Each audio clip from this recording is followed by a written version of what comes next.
Olá! Já parou para pensar? O que realmente move nossas ações? Por que a gente repete certos padrões, às vezes até aqueles que a gente sabe que não fazem bem? Nosso comportamento pode parecer um verdadeiro mistério, né? Mas e se existisse um código para decifrar tudo isso? É exatamente o que vamos fazer hoje. Mergulhar na análise do comportamento para encontrar as chaves que abrem essas respostas.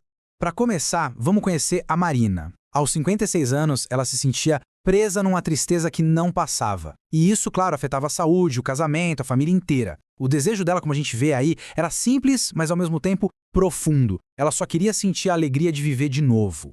Agora, essa é a Vera. Com 40 anos, a realidade do casamento dela era bem diferente do que ela tinha sonhado. Essa frustração com o jeito do marido gerou um sentimento de desapontamento imenso, como ela mesma descreve. É uma história bem comum, infelizmente. E aqui a gente tem a Elisa. Ela se sentia de mãos atadas na relação com o filho e resolveu buscar ajuda. E o que ela aprendeu? Uma nova forma de interagir, um jeito diferente de se conectar. A história dela mostra que sim, os laços familiares podem ser reconstruídos. E por último, um quebra-cabeça um pouco diferente. O estresse psicológico gigantesco que profissionais de alto risco, como os bombeiros, enfrentam.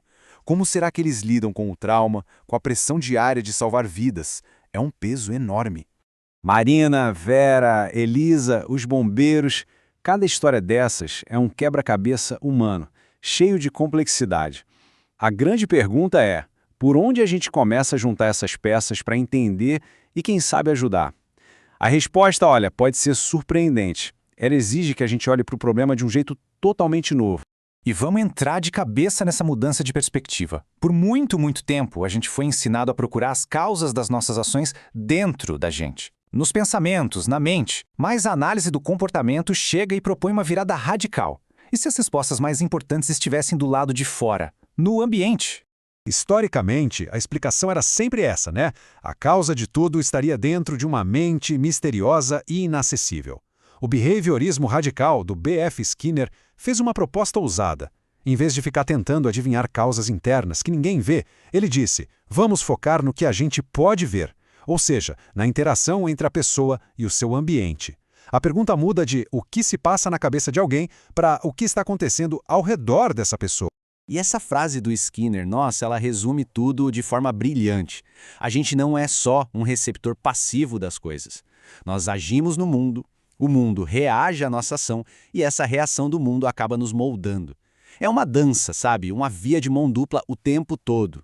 Ok, agora a gente já sabe para onde olhar. Mas qual é a ferramenta usada para decifrar esse código das nossas ações? É um modelo que parece simples demais para ser verdade, mas que tem um poder incrível. É o famoso modelo ABC. A de antecedente, que é o contexto, o gatilho. B de behavior, que em inglês significa comportamento, a ação em si. E C de consequência, ou seja, o que acontece logo depois. Parece simples, né? Mas quando a gente começa a mapear essa sequência, os padrões que antes eram invisíveis começam a aparecer. Vamos ver isso funcionando na prática, voltando para o caso da Marina. Olha só a primeira linha. O antecedente, o gatilho, é ela convidar o marido para o churrasco. O comportamento dele? Ficar no bar. A consequência para a Marina? Tristeza, distanciamento. Agora, olha a segunda linha. O antecedente muda. O marido toma a iniciativa, convida ela para o mercado. O comportamento dela? Aceitar. E a consequência? Uma interação positiva. A análise funcional não está aqui para julgar quem está certo ou errado. Ela só mapeia como gatilhos e ações diferentes levam a resultados totalmente diferentes. Deu para perceber com a Marina, né? Mapear esse ABC dá um poder imenso para a gente entender e, principalmente, mudar os padrões. E o mais legal é que essa ferramenta não serve só para relacionamentos. Ela tem aplicações práticas que podem transformar muitas áreas da vida. Vamos ver a análise em ação. Na criação dos filhos, por exemplo. Programas de treinamento de pais usam exatamente a análise do comportamento para ensinar jeitos mais eficazes de comunicação e de disciplina. O resultado é menos conflito e relações mais saudáveis. Lembra da Elisa? Foi exatamente o que ela aprendeu. Novas formas de interagir com o filho dela. E olha, isso não é só teoria. Os resultados são muito concretos. Esse gráfico, por exemplo, mostra dados de um desses programas. As barras mostram a pontuação de problemas de comportamento, tipo agressividade ou ansiedade. Repara na queda absurda da primeira barra, antes da intervenção, para a segunda, depois da intervenção. O impacto positivo é nítido. E para aqueles bombeiros que a gente falou lá no começo? A terapia de grupo com base comportamental foi essencial. Eles aprenderam técnicas como a parada de pensamento, para cortar aqueles ciclos de preocupação, sabe? E também treinaram a assertividade para se comunicar melhor. Ferramentas cruciais para lidar com o estresse extremo da profissão. A educação, essa abordagem também é poderosíssima. Tem o caso do João, o menino com síndrome de Down. Com intervenções comportamentais personalizadas feitas de forma consistente em casa, na clínica e na escola, ele teve ganhos notáveis na cognição, na linguagem, nas habilidades sociais. Um novo mundo de possibilidades se abriu para ele. Bom, estamos chegando ao final da nossa análise e agora é muito importante a gente derrubar uma ideia errada que muita gente tem e reforçar qual é o verdadeiro objetivo por trás de tudo isso.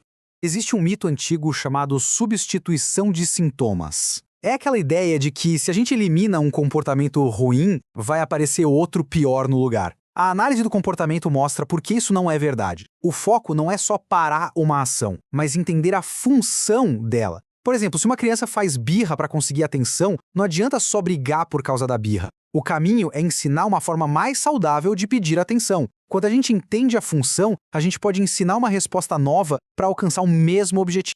E isso nos leva ao coração da coisa. O objetivo final da análise do comportamento não é controlar as pessoas, muito pelo contrário. É dar a elas um mapa mais claro das suas próprias ações. É sobre fornecer autoconhecimento e ferramentas para que cada um possa, por conta própria, construir uma vida mais gratificante, mais alinhada com seus valores. E para a gente fechar, fique a reflexão. Quais são as interações invisíveis, seja em casa, no trabalho, que estão moldando o nosso mundo hoje? Prestar atenção nesses pequenos momentos pode ser o primeiro passo para uma grande mudança de compreensão.